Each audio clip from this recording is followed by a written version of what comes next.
Okay, we are live. So, welcome to another episode of Nansen Unsupervised. This time I've got Jessie with me, which is super exciting as she's the first designer slash kind of artist that we've had. So, I think it'll be really interesting to kind of get her take on working in the space and creating projects. But before we start, if you'd like to start leveling up your crypto and NFT analysis, check out the link in the description to sign up to Nansen today. We've got up to 40% off for a limited time. Make sure that you subscribe as well. Turn notifications on. We do office hours every Wednesday, unsupervised episodes every Friday. And yeah, that is it, I think. So, Jessie, do you want to introduce yourself and like tell us where this journey into becoming like a crypto designer started out? Yeah. Okay, first of all, I'm Jessie. Hi. I'm super nervous, so like just ignore if I sound like I'm on coke, You're like just ignore. fine. Okay. Well, I think like maybe I can talk about like maybe what I wanted to do when I was younger, and like I Yeah. guess like no one really expect yourself to be like in this space, right? Because I definitely did not.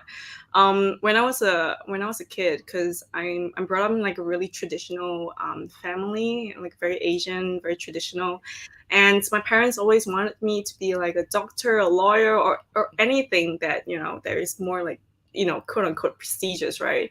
So I've always wanted to, I guess, like head in the direction of like being a doctor. And when I'm in school, I took up things like physics, chemistry, and stuff like that, science stuff. And then on top of that, my parents were all about like holistic education, so they sent me off to like do like extracurriculums. Like I did like piano, I did like violin for years, and guitar, and I did art. So that was like kind of when I realized like, oh my god, this is so fun. Like I really enjoy this, and when I don't like these extracurriculums, my parents are pissed off. And when I Yeah. do like it a bit too much and want to turn into a career, like being an artist, my parents aren't very happy as well. So I can't win, right? but yeah, so I just decided like I'm just gonna do what I like to do. I'm much rather do that than like do something I don't like for Mhm. years.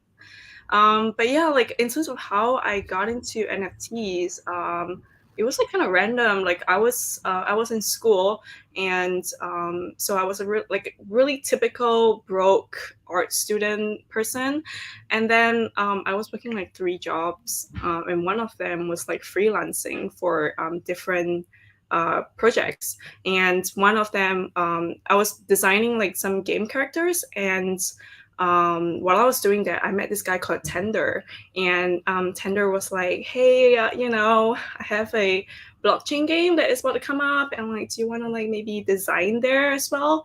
And I was like, "Oh, okay. I don't know what the heck blockchain is, but okay, yeah, hell yeah, like money, yay!"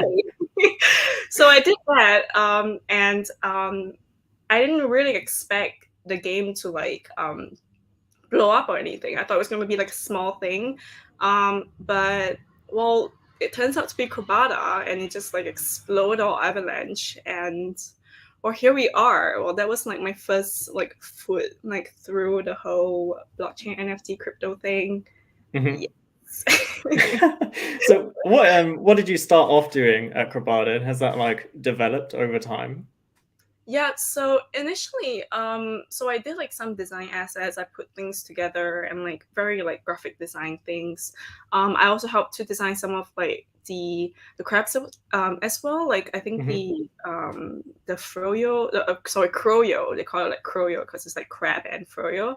So that was part of it, and a lot of I think also a lot of like branding and stuff like that. So it's mainly on the graphic design branding side instead of like heavy illustration and those kind of things.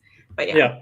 What was Hmm. your experience as well, like starting out in this kind of Web3 company? Because I'm guessing Crabada is like fully remote, is it as well, or like most people based in one spot? Yeah, I mean like mm, yeah, I think like everyone is like everywhere. Yeah. Mhm. because I'm like thinking, is there anyone that is like really concentrated at a spot? I realize like not really, because people are like just like traveling and stuff like that. And the good thing about the whole like working in Web3 is that we can work online, and like, you know, I actually find it more productive actually, because I can do things at my own time and like in my own space. You know, like sometimes working in like a office isn't the most productive way of doing things. Mhm. So it was pretty good, and like the people that are there, they're very like supportive, and because the whole space is still so new and like I would say not developed yet like fully to its full potential, so everyone is really open to like learn and like support each other, so it's really like very wholesome. Yeah, it's the Mhm. best kind of like work environment, I would say.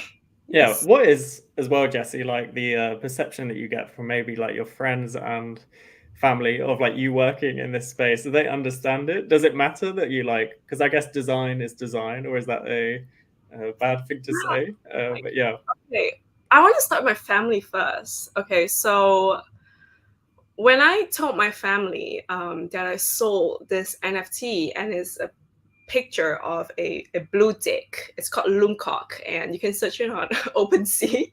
yeah, When I told them that I sold it for 3 ETH, and at that point, 3 ETH was like I think 1 ETH is about like 4,000. hmm, So it was like 12,000, and for me that was a lot of money. I was like, oh my god, like what the heck? And then when I told my parents about it, they were like, I'm sorry, what? You drew a what? And like you sold what for how much? And I was like, oh my god, yeah, like I feel like I actually can do this for a living. And I think till today they don't really understand it yet, because they were like, digital picture, like I can draw that, and I'm like, yeah, you probably can. yeah. um, but yeah, so that's where my parents is at. Don't really know what's going on, but okay, good for you. You're eating. That's good. For where my friends are at, so I go to like art school, and the thing about art is, I think right now people can still see there are like two sides, right? You have the ones that are like really embracing this technology and like, oh my god, go NFT, right? And there are people on the other side of like the spectrum where it's like, no, NFT is killing the world or something. So sadly, a lot of like the people from my school were on like the other end. So funny story, um, not so funny actually, Yeah. pretty depressing, but funny story. Like I did a whole presentation about NFTs because it was during that period of time when David Hoffman came out with loot, I think loot, I'm not sure if you remember. So at that point of time, everyone was like thinking how it's going to like revolutionize the whole NFT space and everything, and I truly believe so. I think it was like an amazing idea at the point of time, so I did a whole presentation on it. And after my presentation, I got absolutely destroyed by one of my professors because, well, he's obviously not the biggest fan of NFTs, and he does actually think that NFT is killing the earth. So that's where I'm at, and like where my school and friends are. But yeah, you know, like I think you know, they're gonna take some time to like fully understand how great the space is and how unlimited the potential is. So yeah, well, I'll try to change their minds day by day. Yeah, I actually was once asked to like talk on like a traditional art companies like Twitter space, and I remember them mentioning it to me as well. They said that they have this like big struggle still of like them just feeling like NFTs are like killing the whole world and everything. But I feel like actually in reality that's like more damaging to like artists because NFTs for artists is like insanely good. The market is like so much bigger. So actually, you're not really. I feel like they just want to like go after crypto bros. So they want to say like the world is dying and stuff like this, but actually probably damaging artists. But one thing I wanted to ask you actually, because it just came to my head, you're talking about that like Loomcock thing. Wasn't that on a Twitch stream? So then I'm thinking, Jesse, you just said I'm nervous, and we were talking before this call, but you were like Twitch streaming, right? So Oh surely my, you should be used to this. you know, like I'm still like really nervous when it comes to talking to a bunch of people. I don't think anyone is like naturally good at this. I don't know. Like I feel like you still feel like the jitters and everything even after doing so many times. But yeah, I used to stream quite often actually. I do it like once a week or something like that. And it's mainly because I want to like test it out, like what's really I'm all about like trying new things, and at the point of time I haven't really like stream and like draw stuff, so I tested it out. And then like on this day I was like drawing this like Froyo Cat, and then like when I exit the app and the canvas, and then there was another canvas at the side and it was just a picture of a dick. And that was because I was like testing out. I was like, oh shit, like does this work? So I drew a dick like prior to the stream, and everyone in the stream was like, what is that?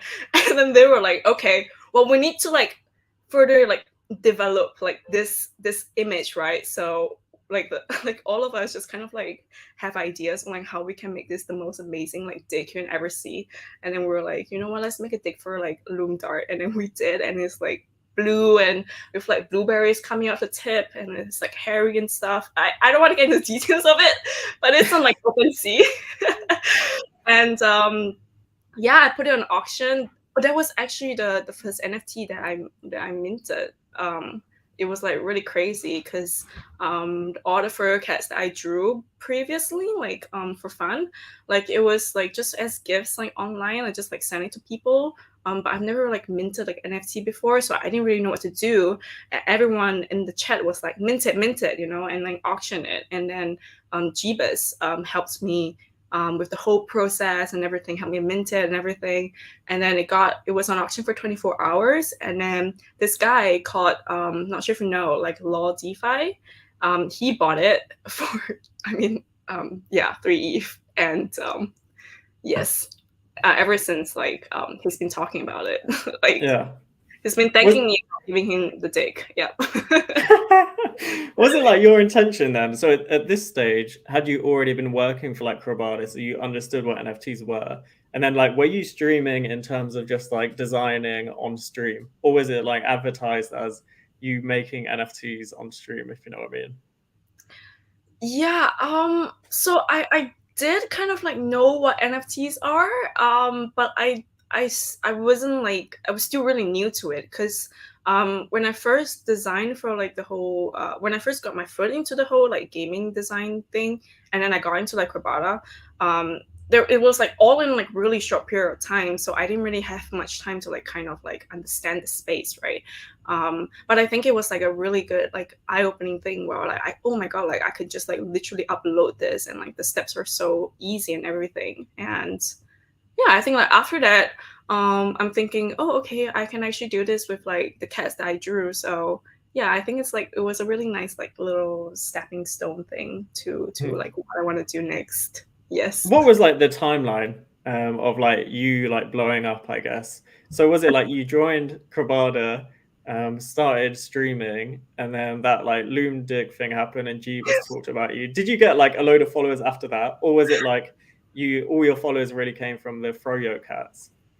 So I think like they're all like little catalysts to where I'm at today. And you know, when it comes to the space, like crypto in general, everyone is looking for the next thing to entertain them. So it started out with like Froyo Cats. I think that did help me like kind of like start off my Twitter thing. It got me a couple thousand followers, and then like the whole loom cock thing, like yeah, it really pushed me to another like level and also another like audience. I would say everyone is like, oh shit, like, okay. Like I'm exposed to like this other people who would appreciate like this dick, and yeah, I think they're all like kind of like helping me along the way of like yeah, where I'm at right now. So when you like started making, actually, let's talk about now. When I remember, if you want to win, I don't know how many Jessie will do. You can decide that later. Oh, But if you want to get like a possible Froyo Cat from Jessie, if you put it in the chat and put your Twitter handle, I think is what we're gonna do. So then Jessie can other side. Jessie can go and look and yeah, that side and see if yours is gonna make it or not. So yeah, just put your Twitter handle if you want to potentially win a Froyo Cat. So my question is, when did like Froyo Cats start blowing up? Was it like really quick? I remember it last year and just seeing them everywhere. But did this happen like instantly? Like you made the first Froyo Cat and like everyone was like, wow. Or was it like you made like 10 and an influencer picked it up or something? Yeah, like no, wait. I don't know. I can't really remember, but I don't think it instantly blew up. I think because when I first started it, like I only had like I think like 12 followers. And I was just like doing it super randomly, and it was more like for the people that follow me. I was really appreciative to like the 12 people that followed me. I was like, damn, like you got me and I got you too. And I was like, okay, let me draw you a cat. But I think it really blew up. Like I think it was like around like after 60 froyos, if I'm not wrong. I compiled it into like a little like GIF and like I posted it. I was like, okay, well, now that I have like 30 followers, oh no, not 30, sorry, 60 plus followers. Well, let me know if anyone else wants more. And all you gotta do is like follow me, and Jeebus was one of them. Oh my god, you know what? Now that I keep mentioning Jeebus' name, I want to like give all my credit to Jeebus for what. But yeah, so Jeebus retweeted it, and I have a couple friends like do you know Wangarian? No, Oh, okay. sadly not. Well, he was from Defiance, and he was one of the big boys in Defiance. And Wangarian retweeted it as well. So I have like these two big guys retweet my stuff, and then it just blew up. And then, well, yeah, I got a bunch of requests, and it just kind of like started to like snowball from there. Yeah. How did Jeebus find you, I guess? Was it from the streams then initially or from just Twitter? Um, I don't think so, but okay, I have a theory. Okay, Yeah. so when I was like starting out Twitter, right, I had my face like as my profile picture, and then I had like 4 followers. I think yeah, it took me a really long time, like I think like weeks to get 4 followers, and one of them, I think it was like Loom Dart. Yes, I don't know why he followed me. I'm gonna be honest.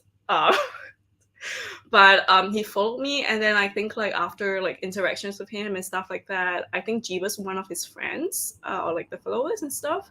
And Jeebus is really into like cute stuff, you know. He's into like the cute NFTs, into like Pudgy, into Chubby. So I think when he saw that I was like doing like cats and stuff, he was like, oh my god, this is adorable, and he wanted to support me, and I'm very very grateful for like you know the things that have done for me. Yes. Mm-hmm. Yeah. Was there like um so when did you make Jeebus's one? Was that early on? Or is it like you made an influencers one and then that was when they really started to pick up? And I want to ask you as well, like, have you got one that's your favorite? If I have a favorite other than the one you've made me, uh I think that Zach XBT one is so good. It's probably my favorite one. Oh yeah, the Zach song was amazing. You know, I'm Mm. gonna be honest. When Zach asked me to do it, I was like, oh my god, this is like the biggest validation anyone can have because it's I mean Zach, right? Um, but yeah, like I think Jeebus one was actually pretty early because he followed me like super early when I was like really small, and I will honestly say that he's like my dad in a way. Like he literally watched me like grew up, and it's been amazing. And I think like um my favorite, oh my god, it's so hard, I don't know, all of them, I'm kidding. I actually think Palmer's one, I'm not sure if it's seen it, but like Palmer's one was like really good. It's like this skeleton froyo. I might post it later to like just Yep. remind everyone like this great work that I've done. I'm kidding, but like yeah, I think Palmer's one is one of my favorite, and of course yours, you know, because I put in a lot of love in it and like stuff like that. But yeah, a lot of them because actually a lot of them because they were inspired by collections that were already out there. So it's really interesting to see, like it really challenges me, because like I like to pick those that are like pretty interesting looking and stuff like that to like really push me creatively, what I can do with this like cat and a bowl, right? Yeah. Mhm. For you as well, like you kind of mentioned it there. What is like the target for you? So do you find, and I think you spoke to me about it, like money really isn't the incentive here, and it's more like you want people just like enjoy your work. So is that how you feel? And I know that people have mentioned to you like, oh, you should be selling these things and stuff like that. So it's more like you just like that everyone enjoys what you're doing. Yeah, you know, I don't even know where to start because I know when I talk about like like selling Froyo Cats or like Mm. NFTs. I'm not the most comfortable about it because for me, when I first started like Froyo, it really was coming from like just fun and like passion, right? I wasn't expecting, okay, let me earn money, like money from this. I was just like, this is so fun, let me just do it. And you know, when I'm not the biggest fan of like putting a price on what I do, because I feel like if you enjoy it and you like what I do, that is literally for me like priceless, right?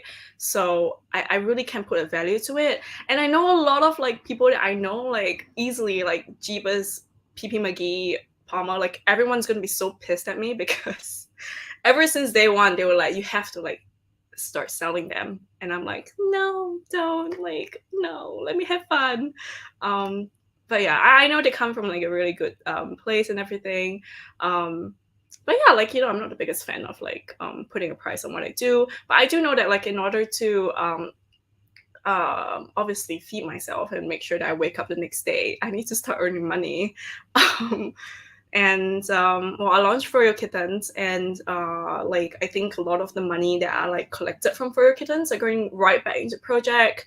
Um, oh my god, I remember like this time where like Froyo Kittens like just launched, and like because of the whole bear market thingy, and then like the price obviously took a hit, and people were calling me out saying like, hey, like Jesse's Yeah. like stealing all the money and like stealing away and running away. And I'm like, oh my god, you obviously like haven't seen like don't know me or like haven't like Yeah. been part of my journey, because this is obviously not who I am. And Alex, Mm. Nansen, Mhm. came to my aid and like literally shut down like the rumors and everything. I was like, oh my god, so blessed like that people actually know where my heart's at. So yeah, you Yeah. know. I think people just say whatever, don't they? And like whatever sounds interesting gains traction, doesn't it? But that's why you need stuff like Nansen, because then you can see Jessie isn't stealing all of your money, and it's still there, definitely. And I think we'll talk about like what your plans are as well for like Froyo Kittens in the future, because I think it's really interesting. But I want to ask you. So you mentioned that like money isn't the incentive, but you like people to enjoy your work. When I've looked at your stuff, because it's all amazing, I was like, why aren't you on like foundation or something? So do you have plans to move on to foundation? And actually, do you have plans just for like future projects? Or is it more just like off the cuff, you do whatever you want? Yeah, so for me, let's talk about foundation first. Foundation for me, I feel like is on a different level than OpenSea. I feel like the works on foundation is amazing, honestly, and I think for me to start creating art that is worthy to be on foundation, I think I need a little bit more time to collect my inspiration and also like you know, process of how like I want to like do certain works and stuff. um I don't think I will only restrict myself to just like Froyo Cats in general, because as an artist I don't like to be put into a box or anything, you know what I mean. And I like to creatively express myself. Yeah, so I think I definitely am thinking about having my works on foundation 100%. It's just when and what kind of works, right? And I think if I were to ever do anything to put on foundation, it's probably going to be free. Yeah, that's my thing, free stuff. um, Jesse, you're crazy. but yeah, you know, it really, I think like maybe I'll pick who I want to give it to, because obviously I'm going to put in more effort into the works that I have on foundation. And I wanted to give it to people, as I mentioned, like people who actually appreciate what I do. And for that, honestly, the price is priceless. Okay, I'm sure we're very excited for that. Before as well, like what were you drawing actually, like before you got into this space? Was it this type of like, I don't know, cat art, it sounds stupid, but wasn't it like illustration similar to what you're doing now? Or is it like completely different? No, oh my god. So when I'm in school, in art school, I do like illustration. Yeah, I mean, like the cat's eye illustrations, right? But the work that I do is very like heavy, like illustration. It's like very heavy in details and everything, and it's a bit crazy. It's not something that I can do in one sitting. I probably need to break it up into a few sessions in a day, that kind of situation, and definitely need more ideation and stuff like that. It definitely takes a long time to come up with like the stuff that I used to do. I don't post it on Twitter as much because when I started it, like I think I did, and then it wasn't getting as much attention. So I stopped there and I did the cute stuff, you know. But I think definitely now I want to get back into it. I think like if you like scroll all the way back to like last year, like I think October or something, you can like maybe see. I think I posted like a really small section of my portfolio where I posted like 3 of like the illustrations that I used to do on like poker cards. But yeah, like if you want to see that, you have to like scroll pretty deep into that. But if I'm getting into like doing works on foundation, I think maybe I'll pull up like some of my previous work as well to like maybe showcase like what else I can do as an artist and just like, you know, cute cats. Yeah, definitely. Also, and I feel like you're gonna say, you just kind of do what you want, but I want to ask you, do you have like advice? So if you are an artist trying to get into the space, and trying to grow a brand, because for instance, my cousin is like amazing at art, but I'm saying to her, you have to do all this stuff like build a brand and stuff for yourself. What would you say, is the best way to do that? Do you feel like those streams really helped you? Do you feel like making art for influencers or just being really active on Twitter, maybe replying to people? You said like you made cats for your followers early on. That definitely would have helped.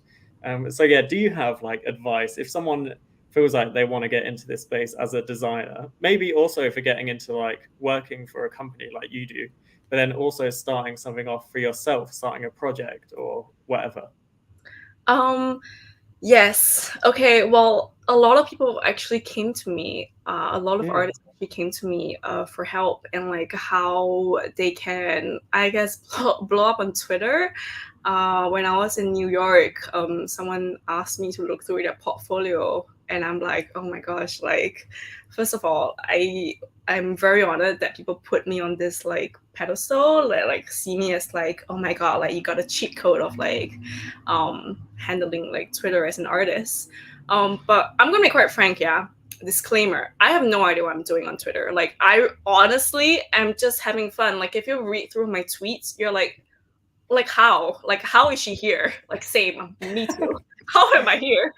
But I honestly feel like you really just need to have fun and you know, I think like if you want to have like a fast way of like getting a lot of followers and eyes on your work, I would suggest like doing works for influencers, but also not forget like the people who support you. But yeah, doing works for influencers, it really help boost you because okay, another thing I like about this place is that everyone's very supportive, right? So I realized even though you're like the influencers have like a few hundred, like hundreds of thousands of like followers, they're still willing to help you, and like they're still like super kind. They will like retweet your stuff and like promote your stuff as long as they like it. So I think like just give it a shot. Do works for influencers, put your name out there, you know. And yeah, I think like about working in a like a whole like crypto company or like NFT company or whatever. I think as long as you have like some sort of experience in a space and you kind of know what you're doing, I think you can be hired. I think the bar set pretty low. I'm going to be quite frank. But yeah, I mean, yeah, I think as long as you know what you're doing and you have experience and you know, yeah, this too, I think it's pretty enough because um, I think the people available for hire who are interested and are good um, is pretty rare in the, you know, the whole Web3 space. So if you feel like you're worthy, you probably are. Yeah, just to help boost some confidence out there. I think you say as well, like you don't know what you're doing on Twitter, or you just like having fun.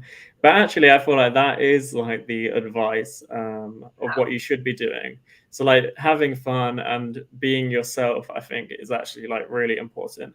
And I think you make an interesting point, like DMing people, they might seem like they're not accessible or something like that. But maybe it's just me actually, I don't know. But if you DM me, I'm sure if you like DM other people as well, most of the time they will reply. Like if someone sent me some amazing art, then I would probably retweet it or I'd like it. Please don't send me like a million art projects now as well. But I think that's a big point. Like be yourself, have fun. I would say if you're trying to grow as well, like not obviously I'm not an artist, but if you're trying to grow your account, I think like yeah, try and reach out to like bigger people, and then they can really propel your stuff forward. But let's talk about now Froyo Kittens. So when did it come to you in terms of like, okay, I'm at a point where I can make a project as well, and then yeah, what is the process? I think it would be interesting of making a NFT collection. Yeah, so I think I launched the kittens where after like I finished 150 Froyo Cats. And it was a pretty hectic couple months for me. Because on top of the kittens I had to draw the cats, and it was pretty hectic for me. I think the reason why I did the kittens was because a lot of people were asking for furrios, and for me, Froyo Cats are very special to me because they're all hand drawn and they're all customized by me, and I choose the people that I want to do it for. So I don't really want to do a whole collection on cats. So I was like, you know what? What's going to be even cuter than cats, right? So I decided, a little kitten, right? So I did the kittens, and a lot of people were really excited for it because they're super cute. And I was like, well, this is great, the whole kittens and everything. And then I was like, okay, let me start drawing the assets, right? And then that's when I realized like it's actually a lot harder than people will think, because there's a lot of like layers on top of each other, and if you're someone that holds like quality over um, I don't know, maybe like a fiber designer or something. I tend to like look through a lot of them and like try to like match the colors and things like that, and make sure the layers are okay, the lines are okay, some are not too thick, and like a lot of things. Or maybe I'm just picky, I don't know. But like yeah, like it was a pretty tough process, like the nitpicking and everything. But yeah, I was working with really good dev who helped me through the whole generative thing, which is really cool because like I've never seen like what a metadata was. And when I saw like the kitten versions, I was like, what? Like all these were just words? Like what? And then I was mind blown. I felt like I learned quite a chunk from just starting my own NFT series. So yeah, I think it was very eye opening. And yes, I would definitely do it again. Yeah. How did you find the team, Jesse? How did you find that dev and like all the other people? What was that process like? Yeah, so Tender, the co-founder of Crabada, actually helped me with this process. So because like through Tender, I met a lot of people who are working the space. So from there, I get a lot of recommendations and people who are interested in helping me grow the Froyo brand. And obviously, they're definitely more, I would say, experienced than I am, because I'm only, if you talk about like metaverse years, I'm only 1 year old, I'm still a baby. So I think I'm still learning about the space and grasping like what exactly I can do with it. So I have this amazing team with like amazing backgrounds and experience. So yeah, like I think assembling that team, it was still okay, I would say. I'll rate it like maybe like the whole process, I think 7 out of 10. Yes. And actually, so I think in the future we'll talk about like what your plans are maybe for Froyo Kittens. But I know you have like an event coming up in Singapore. Hopefully, I'll be able to like drop by um, with like chubby corns and other people as well. And it just came to my mind like one, let's talk about like your plans for Froyo Kittens. But do you have like an intention maybe to like collaborate as well with these projects, or is this just like on an event level? I think definitely. So For me, I think NFT communities can be friends as well, and I think the more friends we make along the way, the faster and better and more authentic your brand grows. Because people, communities from like Pudgy and Chubby, they are into like cute stuff and things like that.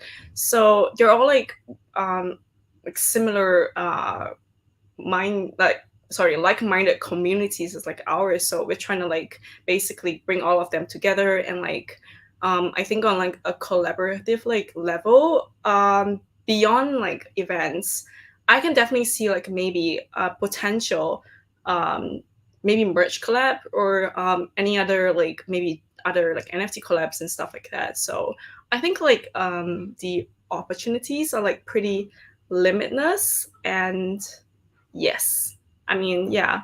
I think like we're very open to working with like anyone.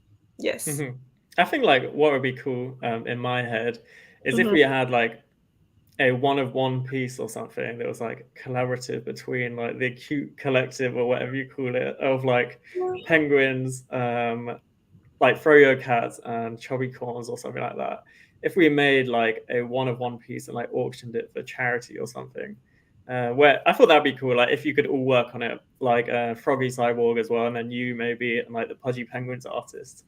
If we did like one large piece and then like auctioned it on Foundation or something like that.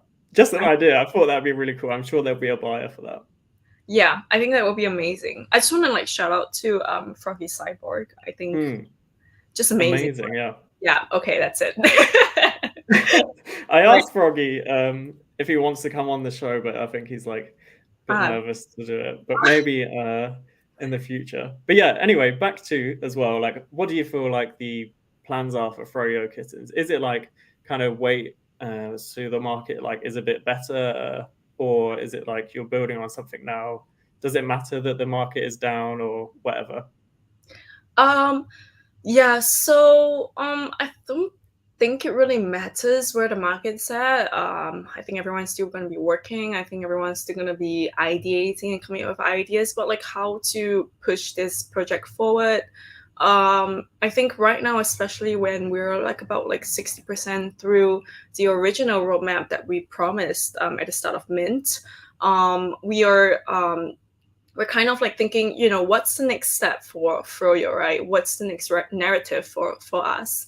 And for me, I personally think that this direction isn't something that you can come up with like in a day or so, not instantly. And to be quite frank, even if it is like decided, it always needs to be like adaptable and open to changes, because obviously, the market is changing. What people are interested in are changing, and what the community want is changing as well. So when we first launched the Kittens in April, we had a lot of plans about like what our roadmap version 2 is gonna look like, blah blah blah. And then like the bear market hits, and then the market just kind of like starts sifting out the ones, like the projects that were actually fit to be like relevant today. So obviously we are rethinking our strategy, and like adapting and looking into all these like case studies and like seeing how we can definitely switch things up and like make it into like a more long-term plan. And we're looking into like some amazing projects. Obviously like Pudgy Penguins, I think Luca has a great mind and vision, and like Chubbyverse, String, just mind-blowing, and many more. So we're all looking at them, and they are like really good, I think, role models for me at least. So yeah, so right now we're focused on like strengthening our narrative to help set us apart with like other projects, making little friendships along the way. And then like yeah, I think, I think right now like we're pretty focused on making like hosting like good quality like in real life events. So we have one that is coming up, as you mentioned, in Singapore for during the Token 2049 week, the F1 week as well. So yeah, I think that's super exciting, because like on our first event in New York, where we co-hosted it with Cherryverse, Squishyverse, Cozy Penguins and Exo Littles, we had a lot of like great feedback on like, you know, what we do and how Froyo like deliver our branding through the space and everything. We had like little like I think PP McGee mentioned before in like a little like space. We had like ice cream that was shaped like cats, which is very on brand for us because Froyo's. I think a lot of people really enjoyed it. And like the community there and like the connection that were made there was really amazing as well. And I think a lot of people were like thinking like, you know, like they were pretty like overlooking on like what are actually the goods of like these real life events that Froyo keeps wanting to host, right? And I think like it's pretty straightforward to us. Like I think for real, we want to be like the connecting link between like these amazing projects and like-minded online communities, and want to bring them all together in real life to like exchange ideas and make connection. And like we really do see like the potential in it. And for example, for our upcoming event, we're having some amazing people and communities that are coming down, like people from Pudgy, Binance, Azuki, OpenSea, and Nansen, hopefully. And yeah, when we also have amazing team members coming from Anata, Chubby Bus, yes, String is coming. Tubby Cats and Art Community. I'm not sure if you've heard. Have you heard of Art Community? I don't think so. Okay. I think Alex followed them. So basically, Art Community is like a really like one of the biggest leading project in Singapore right now. So we have them to come by our event and co-host the event as well. And many more other projects. But yeah, so potentially how a holder can benefit from these events is to basically through us directly connect with like these amazing like leaders in the space and be able to interact with these great minds one-to-one. So yeah, you know, we're not all about like hosting another like typical cocktail social networking event. We want to do more, you know what I mean? And really create like a really memorable and like fruitful experience for everyone. And yeah, I honestly strongly suggest everyone to come. Yes, for a token. Yeah. People that I know a lot of penguins went to your New York one. I think someone Space Monk just said as well that your event was really good. Drinks were super cute. And I spoke with the penguins mod earlier as well. He said that you were very nice. So everyone go and go to the Singapore one. I will hopefully be there as well. So yeah, everyone go and we can take a photo or something and get drunk. What was I gonna say? Yeah, wanted to ask. So you said that you have like inspiration from like Pudgy Penguins and everything. Do you feel that this like move into your NFTs solely not being like the product, into like maybe like the brand being the product and like having external products? I've said products so many times, but like toys or merch and events and stuff like this. Do you feel like this will be the move now? So instead of just focusing on NFTs, because Luca mentioned it in my episode with him, I think it was interesting. Like, if you focus your product as like the NFT only, you're so susceptible then to like the market dying and like the value of your main product like disappearing basically because ETH goes down. So do you feel like this will be the trend, like, and everyone will have to kind of find niches? So let's say you make these really amazing events, which I'm sure you will, and then that can be like Froyo Kittens like USP of like what they do. So do you feel like other collections will start to follow that? I hope so because actually what Lucas mentioned like during your Nansen Unsupervised episode, I really do think there's a point to it, and I really do see it during when like you know the bear market hits and you know projects are getting dropped left and right. So it's like what's your identity out of like the NFT that you have, right? So that's what Luca is trying to push for, and I absolutely agree with it. And like we like for Froyo, we're also like trying to pivot along that point as well. And yeah, like I honestly feel like you know Luca's vision for Pudgy is really amazing, and definitely a lot of points from Pudgy's journey at the moment right now you know is very relevant, and people, I mean, you can see how like it's unraveling, and like people are getting like very how do I say it? Like the brand is really growing really authentically. And it's really beyond NFT, and it actually kind of like it helps with the NFT at the end of the day, because everyone will be like, oh, you have that like children's book, oh, it's pudgy, and then like it's just kind of like a little cycle at the end. So yes, I mean I can go on and on about it, but like yeah, I would hope that like one day Froyo can throw like really like just like amazing parties that everyone just like dying to go to. I think that would be super cool as well. But yeah, I think the one in Token would be our first kind of like like first like Froyo led event, so it'll kind of like set a benchmark for us. Kind of nervous, I'm not gonna lie. A lot of logistic for it. Oh my gosh, like every day I wake up at like 6 a.m. and I sleep at like 12, and then like I just like all I do is just like all the admin stuff, preparing for this event and everything, and trying to meet deadlines for prints and like decors. It's just crazy.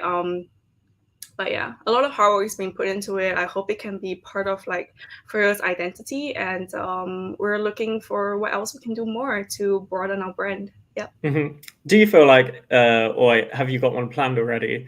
Because my experience as well is Europeans get the worst deal out of all of this. It's either event in America or event in Asia.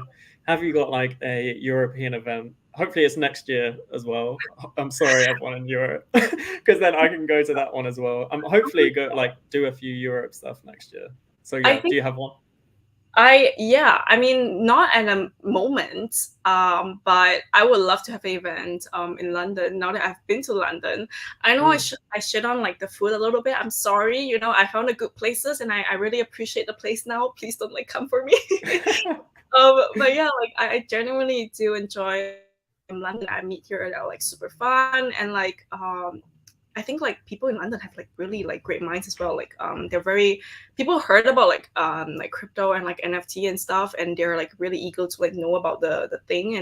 And because the country and the society is very like open minded, so I can like foresee non crypto native people actually coming for like crypto events. So definitely it will be in my like top places to host events. Yes. Yeah, I think London actually does have like quite a good NFT scene, and I think I'm not like defending England because I'm not the biggest fan either, but I think yesterday I saw like someone in Parliament now or something said they want London to be like the top place for crypto. So yeah, potentially we'll see that, but don't believe them. Who knows? Jessie, let me ask you: have you eaten, sorry, any English food yet, which you found nice? Has there been anything good, or is it all down bad? Oh my god. Is it all down bad? I'm gonna be honest, right? I'm quite surprised that like my favorite cuisine in London is actually Asian cuisine. Yeah. Like damn, like this is the best like roasted duck I have ever eaten. But like everything else is just kind of like okay, yeah, all right. Wait, what was that? What was that called? Like, was it like spotted? Wait, is it Spotted black? dick, yeah. Yeah. Oh my god, I was like, people actually eat this? Like what? They Is it not don't. No one actually eats that. Like that's what everyone says to me as well. Like, oh, how do you eat like fried breakfast? With like sausages and beans and stuff every morning. But no one actually does that. Like, I don't know the last time I even ate beans. But beans are actually good, I have to say. I'm not just beans are actually quite good, but I don't eat them all the time. And like spotted dick, I've probably had like twice in my whole life. I think these are things that like people think we eat, but yeah, not really. because like when I got to London, everyone's like, okay, you have to try spotted dick, and is it black Black pudding? pudding, yeah. I was like, oh my god, yeah, like let me try like the local cuisine every day. I was so excited, and I did. I was like, oh my god, like do people actually eat this like on a daily basis? But yeah. Yeah. I think for anyone that's interested, because actually now we're saying like spotted dick, it sounds super weird. But it's like how do you even describe it? cake with like raisins in or something like that. I don't even understand what it is. It's not that good. But yeah, this is like completely off topic. Let me ask you last question. Do you think that you're going to stay in this space forever? Can someone like you, like an artist, can they leave? I guess you have more options to leave. You could probably design anywhere. Um, but do you feel like you will? Are we all stuck here forever? um, I wouldn't say like forever. I wouldn't say stuck. I'm gonna be quite frank. I think because the people that wants to like who are already here, I think they can see not just the potential but also how great everyone is in the space. So or at least for me, I honestly I feel really loved as an artist here because in okay, I want to say real world, but like in on the outside, right?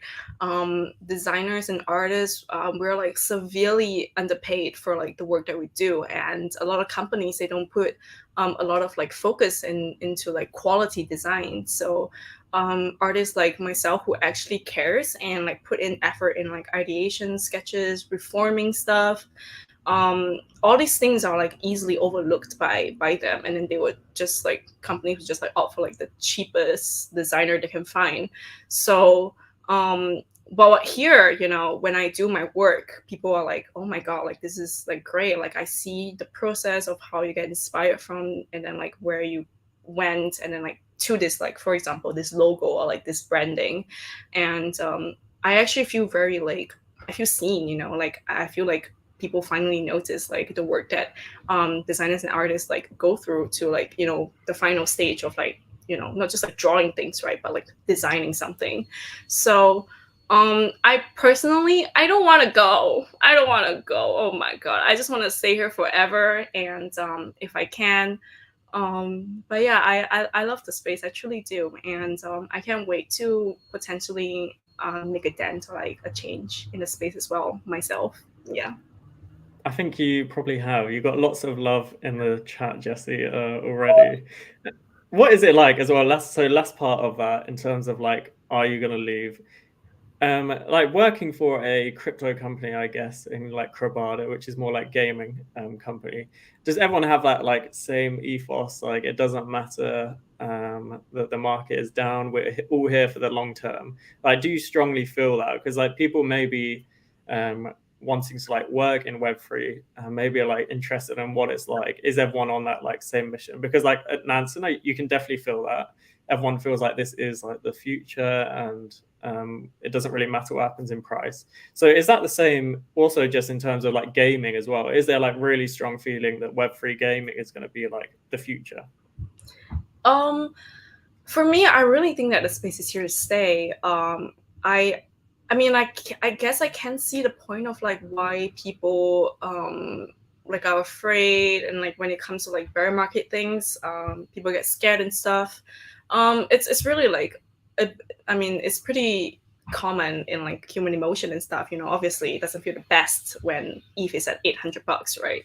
So, but I think when people I want to say zoom out, but when people zoom out, they see the broader picture of where like this tech is trying to do and trying to change, right? It's actually really great. And I feel like when it comes to gaming and stuff, all this industry, even for NFTs, gaming, your DeFi protocols and everything, we're all like super early in terms of like development and like whether or not we're like a mature industry. I honestly feel like we're not there yet, and because of that, there are so much more things that we can do. And that's why I would say that like I genuinely do think that it is the future. You know, like some good hopium for the audience out there. But yeah, I mean, if you don't think that it's the future, I don't know why you guys are working like are in the Hmm. space at all then. Yeah, because when I had my first like foot in, and like when I actually like see what like NFT can do, um yeah, I yeah, you know, I might shed a tear or two when talking about stuff like that. But yeah, I truly think it's amazing. And I think right now actually I don't think people can envision what the space would be like in like 10 years, because we really don't, right? We don't know, and we'll just find out on the way, and at least we have friends along the way. I don't I think definitely, and I think you made a good point. Like quickly to say, like if you want to get into this into Web3 and like working for like one of these companies or whatever, I feel like you have just got to love all of this. Or maybe that's just my view, but if you don't love it, I think it's going to be tough because like obviously the working like conditions or whatever is amazing, but if you don't love it and then you see like the like prices going down so badly, you're probably thinking like, what am I doing? Everything is gonna go and disappear. So I feel like if you are really really passionate about the space, I think you have a really really good chance as well of finding something. You just need to like display that in like the interviews and everything like that. But also, if you don't love it, maybe it's not for you because it is a bit of a whirlwind. But yeah, yeah. I But absolutely love it as well. I mean, I don't. I mean, obviously, I don't shame the people who get like really affected by prices, because obviously everyone do get affected by prices. Is literally the currency we live on. So I think it's completely fine for everyone to like take a step back, take a breather away from the space. That's why I usually Definitely. like Twitter is really quiet and stuff, but also have the best memes. But yeah, like I think it's completely fine, like you don't want to burn out in the space, obviously, so it's completely fine to take it like day by day. And yeah, mental health awareness. Yes, no, that is really really important point as well, because like if you're working in crypto, what happens is like your work becomes crypto and then your hobbies were already cryptos, then you're like crypto everywhere. So that's another reason why you need to love it, because otherwise it can get quite like exhausting. But yeah, I think that is it, Jessie. Thank you so much for joining. Thank you everyone for listening. I love that one. Love this episode. And if you're going to pick a few people from the chat, I think we'll do it after this, to make Froyo Cats for. How many have we got left? 23, right? 22, 20. No, I think it's about like no, because I want to do 200. I think it's about. Wait, I think I'm at No, it's 160. 30. Yeah, 33 Oh ish, yes, isn't it? yes, 30. Yeah, 34. It was about Okay. 30, 31. Yeah. So you've still got a chance. And yeah, we're going to pick some. Everyone as well, if you're in Singapore, go to Jessie's event. Hopefully I'll be there as well. And yeah, come and find me. Come find Jessie. Don't be weird. Hopefully not. But yeah, and that is about it. Thank you everyone for joining. Make sure you subscribe, because we're going to have episodes next Friday, office hours on Wednesday. Yeah, like button. Jesse's better at this than me. Right. Comment down below. Like. Exactly. And yeah, enjoy your weekend, and that is it. Okay, bye everyone. Bye.